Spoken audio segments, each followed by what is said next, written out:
Harrison, zita rangu ndonzi Harrison. Nyaradzo zviri nanogara tichifara, zvebopoto zviya zvakasara. Handidi kukuona uchisafa, nerudo rwako unondirapa. Girl, handifunge ndikakudampa, uri wangu inini kusvika ndafa. Saka mai mwana, bopoto ngaripereka timbowirirana. Tichengete mhuri yedu, toita nkurumbira chawe kunzi todanana. Mai mwana, bopoto ngaripereka timbowirirana.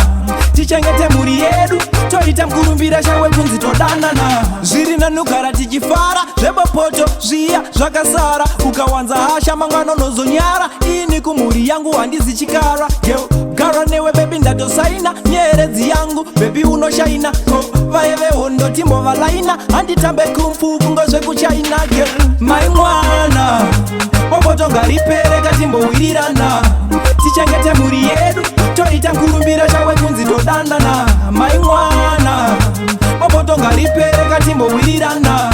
Tichengete mhuri yedu, toita nkurumbira chawe kunzi todanana.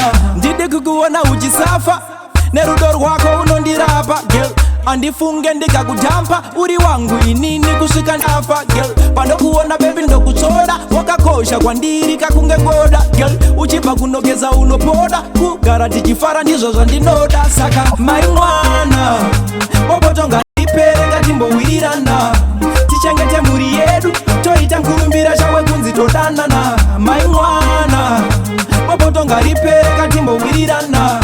Tichengete mhuri yedu, toita nkurumbira chawe kunzi todanana. Zviri nanogara tichifara, zvebopoto zviya zvakasara. Ukawanza hasha mangwana unozonyara, ini kumhuri yangu handizi chikara. Yo, gara newe baby ndatosaina, nyeredzi yangu baby unoshaina. Ko vaye vehondo timbovalaina, handitambe kumfu kungozvekuchaina. Girl, mai mwana, bopoto ngaripereka timbowirirana.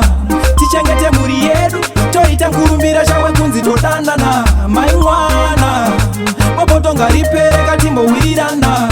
Tichengete mhuri yedu, toita nkurumbira chawe kunzi todanana.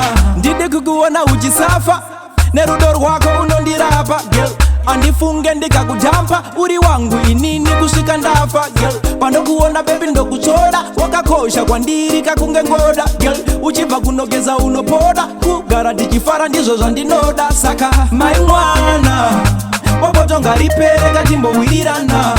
Tichengete mhuri yedu, toita nkurumbira chawe kunzi todanana. Mai mwana, bopoto ngaripereka timbowirirana. Tichengete mhuri yedu, toita nkurumbira chawe kunzi todanana.